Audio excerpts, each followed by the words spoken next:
everyone. Let's delve into a specific policy entitled Republic Act Number 7104, the Commission on the Filipino Language Act.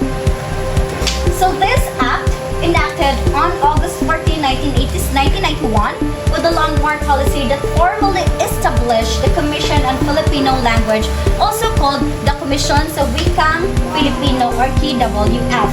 So the law was created in accordance with Article 14, Section 69 of the 1987 Philippine Constitution and was mandated the government to develop and promote the national language Filipino while preserving and respecting regional languages. So the primary focus of this policy is to ensure that the Filipino language, which is our national language, will always be used in any way possible or any sectors of the Philippines, especially the Filipino people. So the purpose of the law is to promote its use in education, governance, and also in everyday communication. And it also conducts research to enrich the language with terms of regional and foreign languages. It also established policies for standardization and modernization. And lastly, it recognizes and preserves other Philippine languages as part of the country's cultural heritage. So the power and function of the Commission, the law grants the Commission sa Wikang Filipino, KWF, the following powers, duties, and responsibilities. So these are the following responsibilities why this policy was conducted in the first place. So the research and development, language policy formulation, language preservation and promotions, collaboration with government and institutions, and funding and resource management. So this list has only one goal, that is to enhance the language which is the Filipino, and also to maintain its heritage and usage in everyday life. So the impact on teachers' roles and engagement. So the impact of the policy on teachers' engagement is that the teachers become the implementers. The Filipino language was being used as the medium of instruction and education. So the teachers are the one who encourage students or to teach the students what is the proper usage of the Filipino language and ensuring that the Filipino language will always be used in the classroom. So next is the support for teachers. So at this part, it is very important that the collaboration between the government institution is being present. So the collaboration of the DepEd and CHED, which is formerly was under the government institution, are very important in order to secure that the curriculum guidelines was being implemented and would also help the students to become proficient. Then next is the teacher's perspective. So there's two perspective of teachers, the positive and negative. So some of the teachers think that the policy are also accessible and has a positive impact and strengthening the national identity and Filipino proficiency. However, some teachers also find it difficult to apply, especially in technical subjects, because many struggle with unclear policies and some schools prioritize English.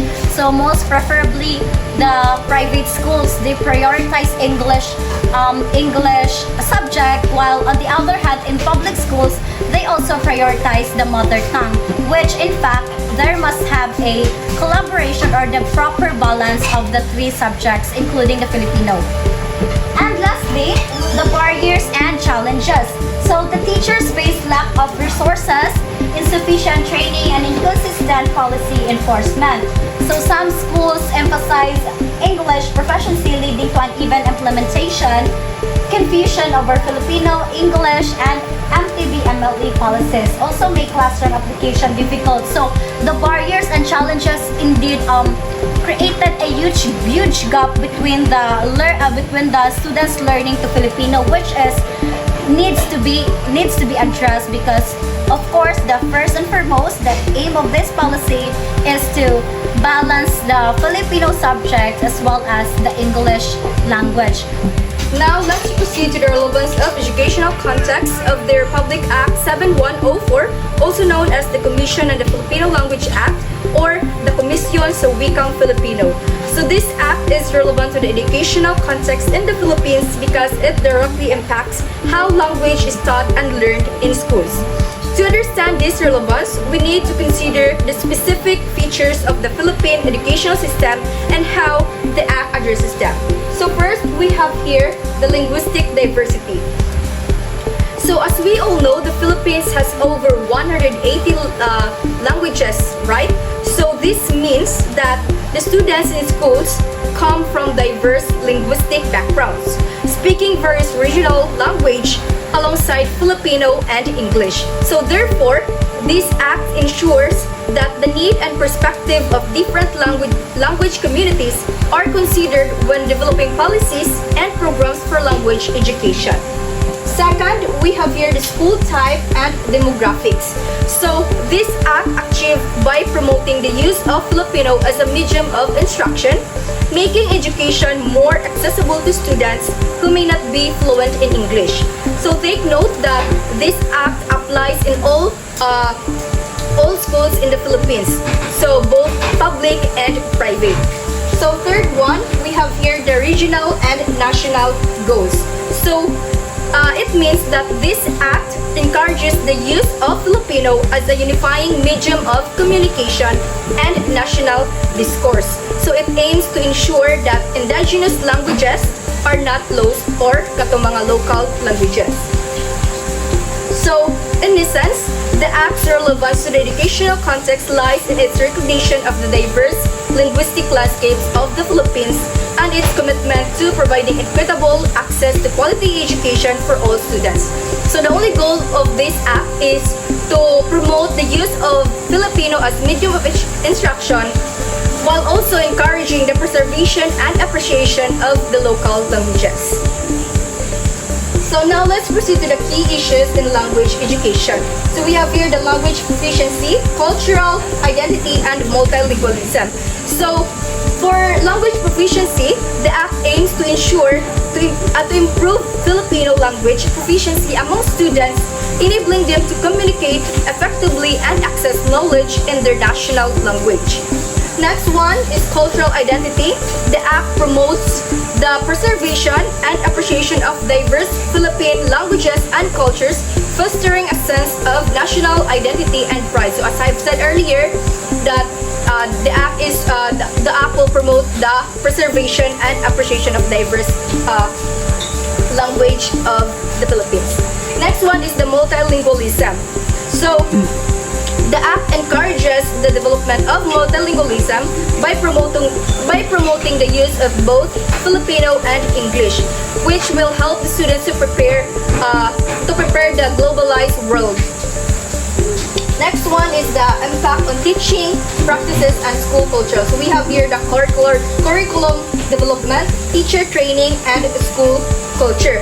So for the curriculum development, the Act has led to development of textbooks and other learning materials in Filipino, making it easier for students to access knowledge in their national language.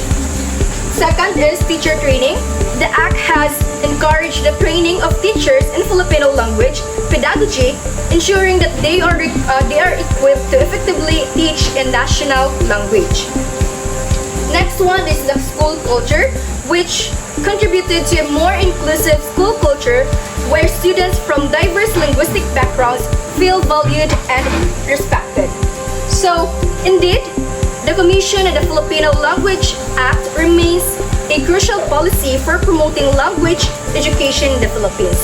Its continued implementation and support are essential for achieving the goals of national unity, cultural preservation, and linguistic proficiency. So now let's move on to the recommendation, which will be tackled by Sheena Marie.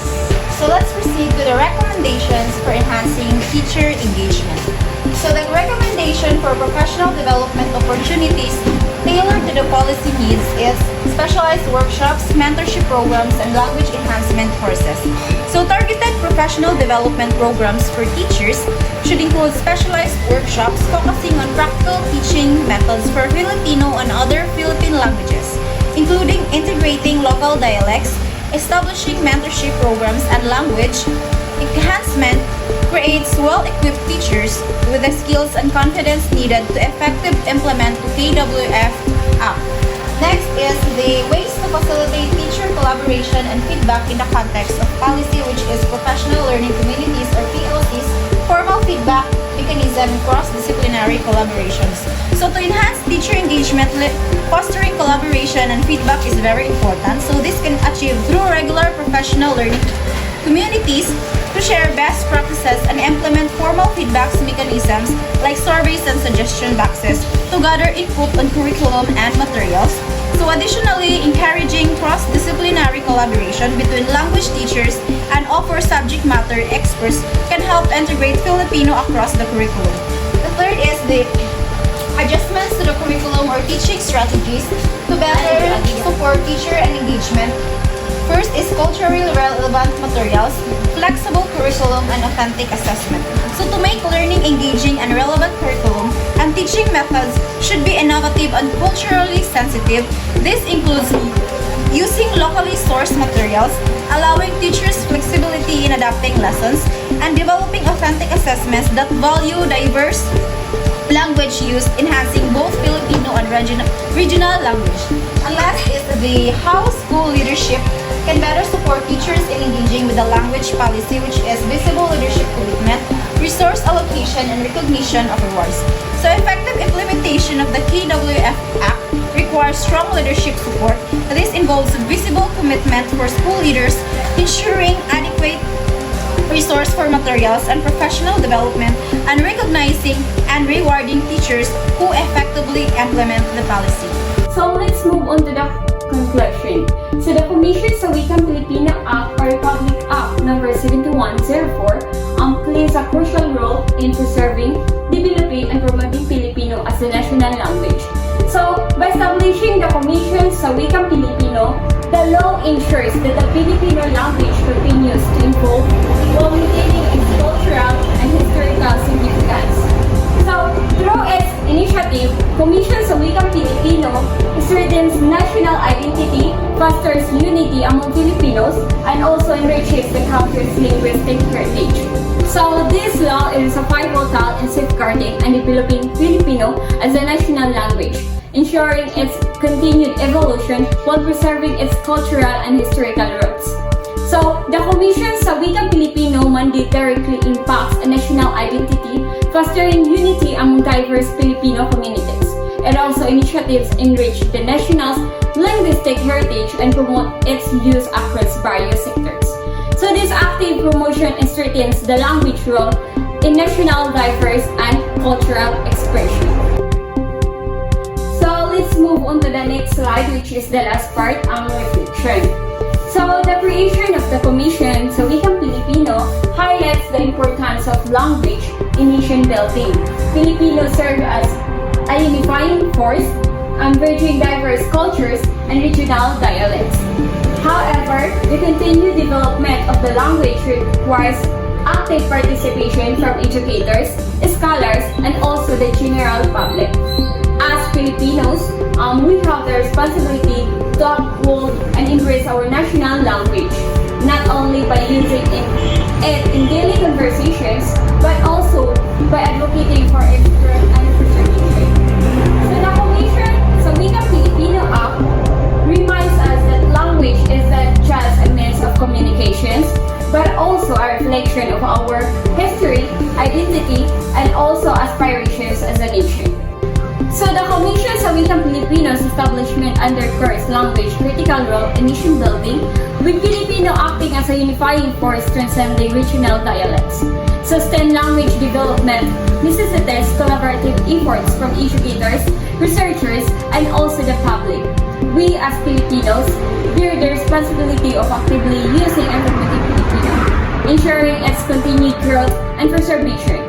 This collective responsibility reflects our commitment to our linguistic heritage. And it's also our role in shaping our national identity and aspirations.